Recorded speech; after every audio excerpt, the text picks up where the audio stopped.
नहीं करते। पर वारे धन्य है विधाता। मैं इसलिए तो कहता हूं कि गांव में अनुभव की कमी के कारण संघर्ष होता है, विवाद होता है। और यदि गांव वाले लोग बूढ़ों बुजुर्गों के अगर अनुभव को स्वीकार कर ले तो निश्चित है कि वो गांव का विवाद संवाद में बदल जाए। लेकिन बशर्ते वो गांव के वृद्धों के पुराने अनुभव को स्वीकार कर लें, सुन तो लेवें। आज समस्या ये है कि बूढ़ों की कोई सुनना ही नहीं चाहता है। आज बूढ़ों की कोई सुनना नहीं चाहता है। एक सज्जन कहने लगे हमसे, महाराज जी हमारे यहाँ घर में बूढ़ा तो है लेकिन दिमाग ठीक नहीं है, तो क्या करें। हमने कहा पड़ोस में बूढ़ा है, गांव में बूढ़ा है, पूरे गांव में एक आध बूढ़ा तो कोई दिमाग रखता हो कि सभी बूढ़े पागल हो गए गांव के। फालतू की बात क्यों करते हो कि पूरे तेरे घर का बूढ़ा पागल है, गांव भर के बूढ़े सब पागल हैं। हमने कहा तुम ही होशियार, फट फालतू की बात करता है। मेरा मतलब यह है कि बूढ़ों के अनुभव को स्वीकार करो, सीधी सी बात यह है। बूढ़ों के अनुभव को स्वीकार करो, बूढ़ों का सम्मान करो, उनका आदर करो। श्रृंगवेरपुर में एक सामान्य बूढ़ा था। ऐसा नहीं है कि निषाद राज का बाप था, वो गोहराज निषाद का चाचा था, गोहराज निषाद का काका था, गोहराज निषाद का फूफा था, जीजा था, ऐसा कुछ नहीं। वो गांव का ही बूढ़ा था, श्रृंगवेरपुर का सामान्य साधारण व्यक्ति। निषाद राज ने जैसे ही कहा कि संघर्ष करने के लिए तैयार हो जाओ, अस्त्र शस्त्र लेकर चलो, और सीधी सी बात यह है कि भरत को गंगा पार नहीं करने देना है, या तो भरत को मार दूंगा या भरत के हाथ से मर जाऊंगा, लेकिन जब तक जिंदा हूं तब तक गंगा पार नहीं होने दूंगा। सारी सेना चल दी, अस्त्र शस्त्र सब हाथ में है, पूरी सेना चल दी, अस्त्र शस्त्र सब हाथ में है। लेकिन देखना आप प्यारे, कितना सुंदर उदाहरण है रामचरितमानस का। जैसे ही चल दी सेना, निषाद राज भी चलने लगा, इतने में गांव का एक बूढ़ा आ गया लाठी लेकर के। जैसे ही गांव का बूढ़ा सिर हिल रहा था, आंखों से कम दिखाई देता था, हाथ भी कांप रहा था, लेकिन जैसे ही बूढ़े को देखा निषाद राज ने तो बूढ़ा कहता है रुको रुको, इशारा किया रुको। तो देखो यही तो संस्कार है कि बूढ़े ने जैसे ही रोका तो रुक गया निषाद। नहीं ऐसी कंडीशन में कोई रुकता है? अगर बूढ़ा आ जाता तो कहते हट हट बूढ़ा, दिमाग खराब करता है, बीच में आ गया। बोलो यही कहते कि नहीं कहते? आज लोग यही तो कहते हैं। लेकिन उस बूढ़े ने कहा रुको, तो निषाद ने पूरी सेना से कहा रुको। क्या बात है, उस बूढ़े के शब्द में कितना वजन था कि राजा रुक गया और राजा की सेना रुक गई। बोलो किसके शब्द में ये ताकत थे? जल्दी बोलो। उस बूढ़े के पास शब्द ही था कि कोई शस्त्र था? शस्त्र था, शब्द था, कोई पावर था, कोई राज्य था कि किसी राज्य का राजा था? वो तो गांव का सामान्य नागरिक था। लेकिन उसकी अवस्था का सम्मान हुआ, उसने कहा रुको। तो निषाद रुक गया और सेना से कहा रुक जाओ। क्या बात है? बात यह है कहां जा रहे हो? कहे भरत से लड़ने के लिए जा रहे हैं, संघर्ष करने। कहा नहीं। क्यों जा रहे हो भरत से लड़ने के लिए? इसलिए जा रहा हूं कि भरत राम से युद्ध करने जा रहे हैं, तो पहले निषाद से युद्ध करना पड़ेगा, तब राम तक पहुंचेंगे। उस बूढ़े ने कहा मेरी बात सुनो, भरत जी राम से लड़ने के लिए नहीं जा रहे हैं, राम ही भरत मना बना जाही, ओ यही सगुन फल दूसर नाही। भरत राम को मनाने के लिए जा रहे हैं। तुम्हें कैसे पता? कैसे पता? उसने कहा कि मुझे सगुन हुआ है। सगुन, सगुन हुआ है। सगुन का प्रमाण क्या है? सगुन का प्रमाण बताओ।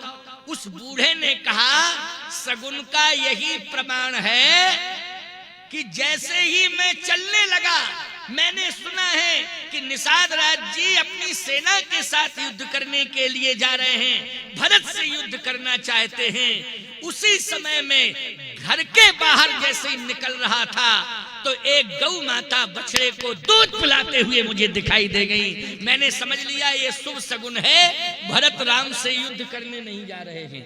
बोलो भाई, इन सगुनों का महत्व है कि नहीं है? महत्व कि नहीं?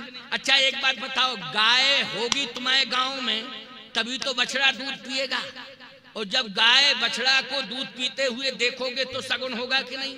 और भैंस होगी वो पड़ा दूध पी रहा हो तो क्या माना जाएगा? जल्दी बोलो, तुम ही बताओ जरा, ईमानदारी से बताओ, उस समय कौन सा सगुन मानोगे? जल्दी यही मानोगे जमराज का दर्शन हो गया, जमराज का दर्शन हो गया। बोलो भाई, इसलिए मैं कहता हूं कि थोड़ा सा ध्यान दिया करो, हर घर में गौ होना चाहिए। पहला सगुन तो यही है कि जब उठोगे तो गौ माँ का दर्शन होगा, और यदि गौ माँ ने कहीं बछड़े को जन्म दे दिया तो ईमानदारी से बताओ, सुबह सुबह ब्रह्म मुहूर्त में जब किसान उठता था, पुरानी परंपरा बता रहा हूँ, तो अपने घर में जो 2 4 5 गौएं होती थी, बछड़े को सबसे पहले छोड़ता था। बोलो, छोड़ता था कि नहीं? याद रखो, वो पुरानी बातें मैं बता रहा हूँ। हर घर में 2 4 10 गौएं हुआ करती थी, और जब सुबह तुम उठते थे तो सबसे पहले घर का बूढ़ा, बोलो, बछड़े को छोड़ता था कि नहीं छोड़ता था? और बछड़े को छोड़ा और सीधा वो गाय के पास पहुंचा।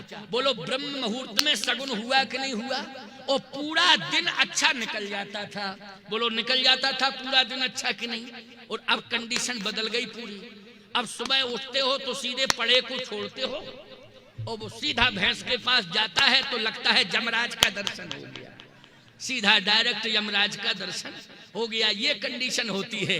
इसलिए मैं कहता हूं कि पुरानी मर्यादा में आ जाओ, घर घर में गौ रखा करो, गौ का सम्मान करो, गौ का पालन पोषण होना चाहिए। आज यज्ञ हो रहा है तुम्हारे गांव में, इन विद्वानों से पूछो कि इन्होंने कितने मंत्रों का प्रयोग किया तब देवता उतर के आए यज्ञ मंडप में।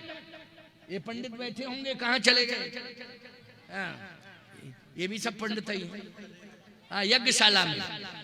कितना इन्होंने प्रयास किया है, कितने मंत्रों का सहारा लिया है, तब देवता उतर के यज्ञ मंडप में आए।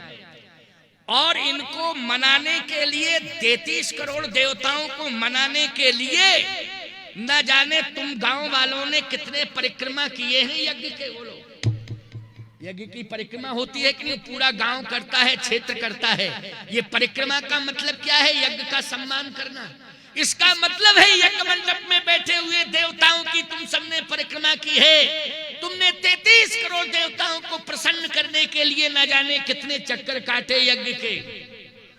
लेकिन प्यारे, ये तो तुम्हें समय बताएगा कि कितनी कृपा तुम्हारे ऊपर इन देवताओं ने की है। संतुष्ट हो गए होंगे, भगवान की कृपा है, हो गए होंगे।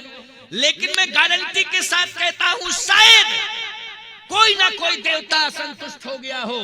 लेकिन समूचे देवताओं को यदि संतुष्ट करना है तो गाय के रोम रोम में देवताओं का वास है। इसलिए एक गौ माँ की ही सेवा कर लिया करो, 33 करोड़ देवता अपने आप प्रसन्न हो जाएंगे। केवल एक गौ माँ को प्रसन्न करना है।